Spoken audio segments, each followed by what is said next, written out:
Assalamualaikum warahmatullahi wabarakatuh. Diperkirakan pada hari Senin tanggal 1 Rabiul Awal atau 21 Juni 622 Masehi, Rasulullah Shallallahu Alaihi Wasallam dan Abu Bakar radhiyallahu an meninggalkan Gua Thur di Mekah menuju Madinah.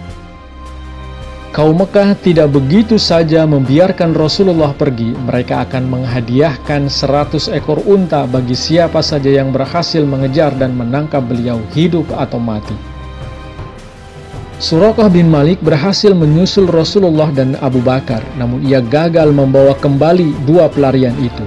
Di balik kegagalannya itu terdapat satu kisah agung tentang bukti kebenaran Rasulullah SAW.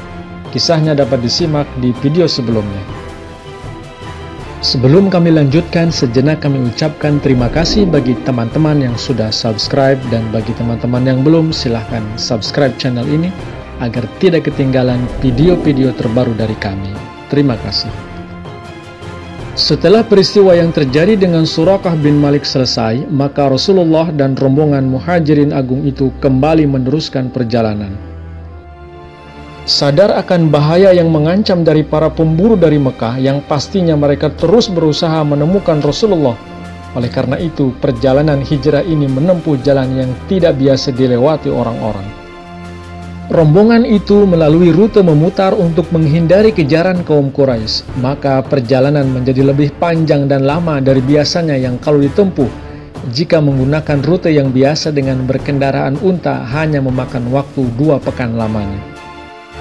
Untuk mengelabui para pemburu yang mengawasi semua rute yang diketahui dari Mekah ke Madinah, Rasulullah dan Abu Bakar mengendarai unta dengan arah berlawanan.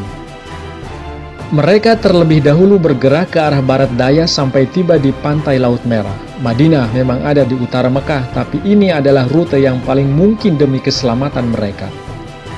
Barulah setelahnya mereka bergerak ke utara lagi dengan berjalan malam hari sepanjang pantai sebelum berbelok ke arah Madinah. Rasulullah dan Abu Bakar berangkat melalui pedalaman Tihamah dalam panas terik yang dibakar oleh pasir Sahara. Mereka melintasi batu-batu karang dan lembah-lembah curam.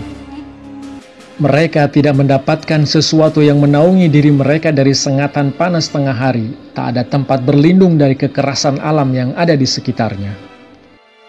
Setiap saat bahaya mengancam dari para pemburu dan tidak ada pelindung apapun selain dari ketakwaan dan iman yang kuat kepada Allah Subhanahu wa Ta'ala. Keyakinan mereka besar sekali akan kebenaran yang telah diberikan Allah kepada Rasulnya itu. Selama Rasulullah Shallallahu Alaihi Wasallam dan Abu Bakar radhiyallahu an dalam perjalanan yang sungguh meletihkan itu, berita-berita tentang hijrahnya Rasulullah sudah tersiar di Madinah.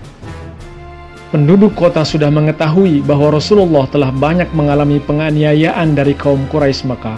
Bahkan dalam perjalanan hijrahnya, beliau terus diburu. Oleh karena itu, semua kaum muslimin yang ada di Madinah tidak sabar ingin segera melihat dan berjumpa dengan Rasulullah SAW. Banyak di antara mereka itu yang belum pernah melihatnya, meskipun sudah mendengar tentang kemuliaan dan keagungannya. Termasuk juga orang-orang Arab Madinah yang belum beriman dan orang-orang Yahudi. Mereka kagum dan terheran-heran, penasaran ingin melihat Nabi dari Mekah itu, yang membuat orang-orang terkemuka Madinah yang belum pernah melihat Rasulullah sudah menjadi pengikutnya hanya karena mendengar dari sahabat-sahabatnya saja. Berita bahwa Rasulullah telah meninggalkan Mekah telah sampai kepada penduduk Madinah, maka mereka mengharap-harap kedatangan beliau. Rombongan demi rombongan pergi menempuh jarak beberapa mil jauhnya dari Madinah untuk menjemput beliau. Mereka berangkat pagi-pagi dan kembali dengan kecewa pada sore harinya. Akhirnya sosok yang dinanti-nantikan itu pun tiba. Rasulullah SAW dan rombongannya tiba dengan selamat.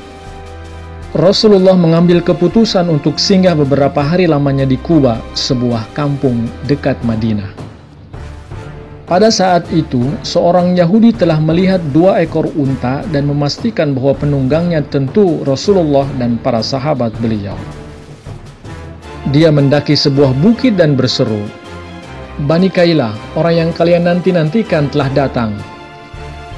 Orang-orang Madinah yang mendengar seruan itu pun berlari-lari pergi ke Kuba, sedangkan penduduk Kuba sendiri larut dalam sukacita dan gembira atas kedatangan Rasulullah di tengah-tengah mereka, menyanyikan lagu-lagu untuk menghormati beliau.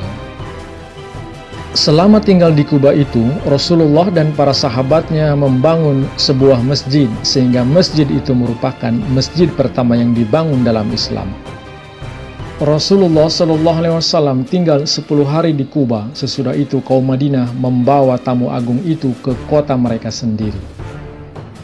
Seperti apa kelanjutan kisahnya? Silahkan simak di video-video berikutnya. Terima kasih. Wassalamualaikum warahmatullahi wabarakatuh.